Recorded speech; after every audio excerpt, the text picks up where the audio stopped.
The dua is like a bow and arrow. The more you stretch the bow, the further the arrow is going to reach and penetrate. Isn't that right? If you make your dua sincerely from the depth of your heart, meaning it and believing that Allah will respond. There are some people when they make dua, sometimes you really mean it. I can't explain it, but sometimes you feel like your heart's pounding heavily and you really need Allah. You're really asking Allah subhanahu wa ta'ala, especially in the middle of the night when you wake up by yourself, voluntarily. I mean, why would you wake up in the middle of the night just to make dua? Unless you really mean it. Who's going to get out? Who's going to get out of their blanket from the warmth and cuddliness of the bed and make wudu and wake yourself up and ask Allah in the middle of the night at 2-3 o'clock in the morning? Unless you really mean your dua. The more you mean it, the further your dua is going to reach. And so here the Prophet ﷺ says now, he says, the qadar will be coming down from the skies, from the heavens. Qadar is what's going to happen to you. For example, you're going to get sick. The qadar comes down, that you're going to get sick. Your dua goes up.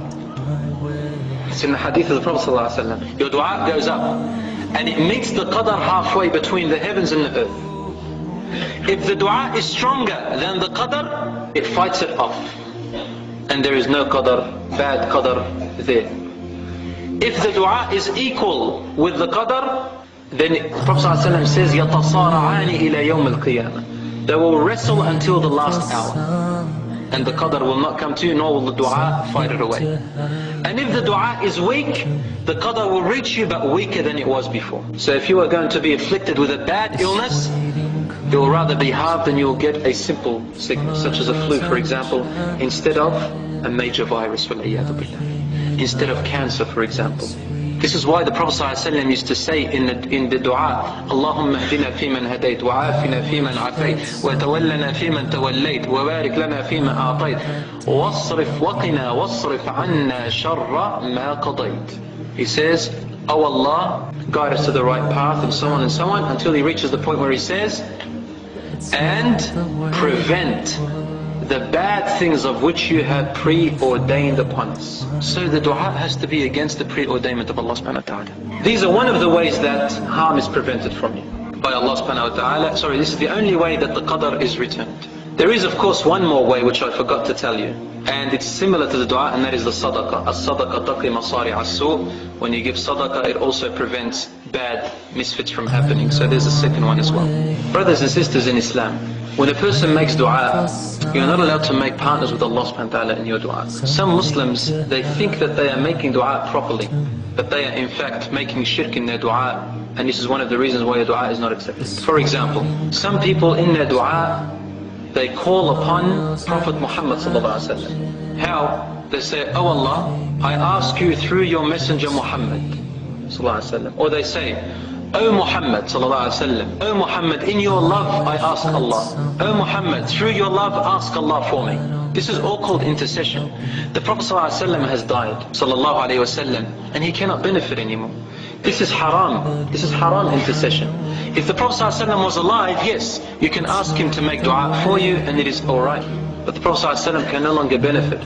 And if you ask Allah through the Prophet ﷺ like that, you are making a haram intercession. You can say, oh Allah, if you know that I love your messenger, or if you know that I have followed your messenger, then respond to me. You're allowed to ask like that, because you are still asking Allah alone. They're not saying, oh Allah, through your messenger. Some people when they make dua, they mention their shaykh's name in their dua. Oh my Lord, in the love of CD so-and-so, my shaykh so-and-so. This is also intercession. It's haram. What's the difference between that and a person who goes to the priest? So we have to ask Allah mukhliseen, sincere only to Him. Allah subhanahu wa ta'ala, wallahi brothers and sisters, every time I talk about this subject, I remember all the supplications I made to Allah subhanahu wa ta'ala when I was younger and when I was old. Every one of them got responded to, whether early or later. But wallah, I even asked superficial things and Allah subhanahu wa ta'ala did respond to them. This type of a dua, it gives a person a higher iman, and it makes you feel the presence of Allah subhanahu wa ta'ala. Lastly, I would like to talk about the dua of fear and the dua of when you are really in need of Allah subhanahu wa ta'ala.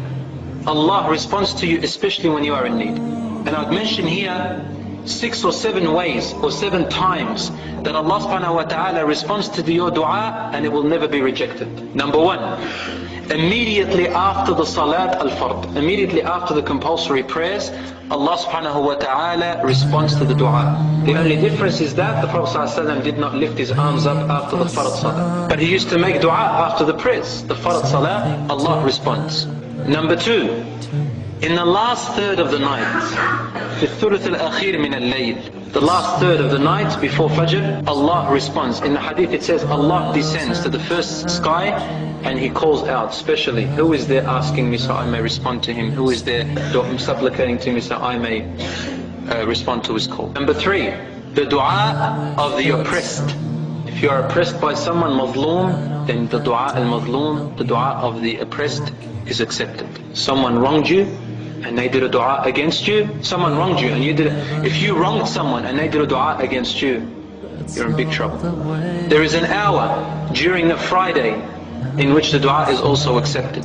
We don't know which hour it is, but there is an hour during the Friday which the Jumu'ah, when your dua is also accepted according to the hadith of the Prophet ﷺ. The dua of a person who is afraid, fear, the dua of fear, when you're afraid of something, you make dua, Allah responds. And the dua of the needy, when you are extremely in need, Allah responds to your dua. And the dua of the traveler who is on a travel, his dua or her dua is also accepted. This is something specific in the dua. Otherwise, generally Allah subhanahu wa ta'ala accepts every dua, but these ones in specific, you've got to be careful. There is also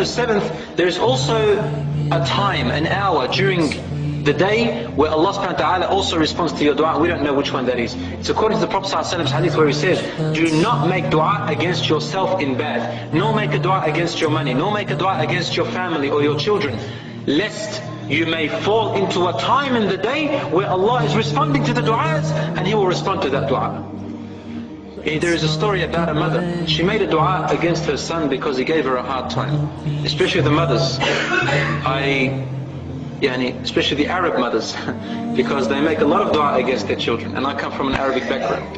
Whenever they get angry at their children, they make the worst du'as you've ever heard of. I can't even say them here in front of you.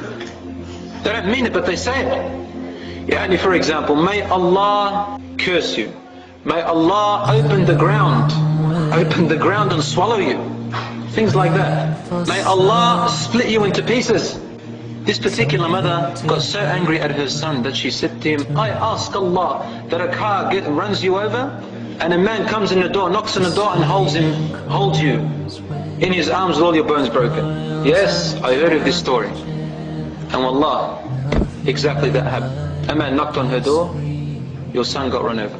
You may ask a dua in an hour which Allah subhanahu wa ta'ala is actually responding. Allah subhanahu wa ta'ala says, and man always hastens in their dua to make dua in bad, intending good, and man is very, very quick. Don't make bad duas. The dua of the needy. And I ended here with a hadith from the Prophet ﷺ telling us a story of one of his companions. I forgot his name, but he's one of the companions of the Prophet ﷺ. He says, I was a merchant who used to go through one city to the other as a tradesman. And I used to pass through this valley. One day I passed through the valley holding my merchandise on top of my camel, when suddenly a thief stops me in the middle of the valley, alone, there's no one around me.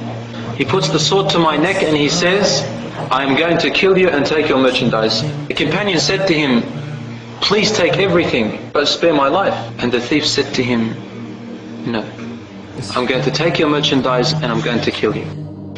When the companion found that the thief was insisting on killing him, he said to him, okay, you can kill me and take my merchandise, but please allow me to do one thing. And then after that you can kill me. He said, do whatever you like, but then I'm going to wait for you and kill you. He said, allow me to pray 2 rak'ah. Subhanallah. The thief made a mistake by letting him pray 2 rak'ah. So he prayed the 2 rak'ah. He prayed the first rak'ah and then he prayed the second rak'ah. And in his sujood, because the Prophet ﷺ says, you are the closest to Allah when you are in your prostration, in your sujood. So ask Allah for the things you want in your sujood. In his sujood, he said a long dua. I'm not going to say the whole dua for you, but I'll say parts of it. It's in 3 sections. And he said, Allahumma inni as'aluka binuri wajhika alladhi mala'ta bihi arkana arshik. I ask you, O Allah, by the nur, by the light of your face which has filled the pillars of your throne. And then he began to ask him by all his names, and by his wonderful character, by his wonderful attributes. And finally he said, O the one who responds to the dua of the one in need, Ya mujib al-muttarri idha da'an. O the one who responds to the one who really needs him. He says, save me from this thief. Khalisni min hadha al-lis. Save me from this thief. And then he said 3 times, Ya mughithu aghithni, Ya mughithu aghithni, Ya mughithu aghithni. Oh the one who saves, save me. Oh the one who saves, save me. Oh the one who saves, save me. He said he did not complete his dua. Then all of a sudden he is the galloping of a horse racing so quickly and so fast. On the top of that horse was a man, a warrior, and he had covered his face with a sword in his right arm. The thief looked at him before he could do anything. Whack! He chopped and slit his throat, and the thief died. The companion looked up and he hugged him and kissed him and he said to him, Barakallahu feek, may Allah bless you. Where are you from and where did you come from? How does Allah subhanahu wa ta'ala send you to me? He said, I am a malak, I am an angel, min as-sama' al-rabi'a, from the 4th sky. Da'awta bi du'a'ika al-awwal. You asked Allah in the first part of your dua, and we heard you. Then you asked for the second part of your dua, and the sky shook. Then you asked in the 3rd part of your dua, and we raced to Allah. So I raced and beat the other angels to Allah subhanahu wa ta'ala and said, Ya Rabb, send me to save him. And so Allah allowed me.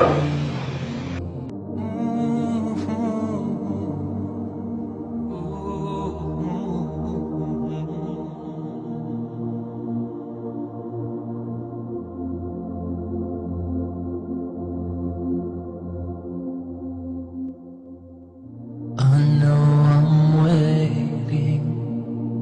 waiting for something to happen to me.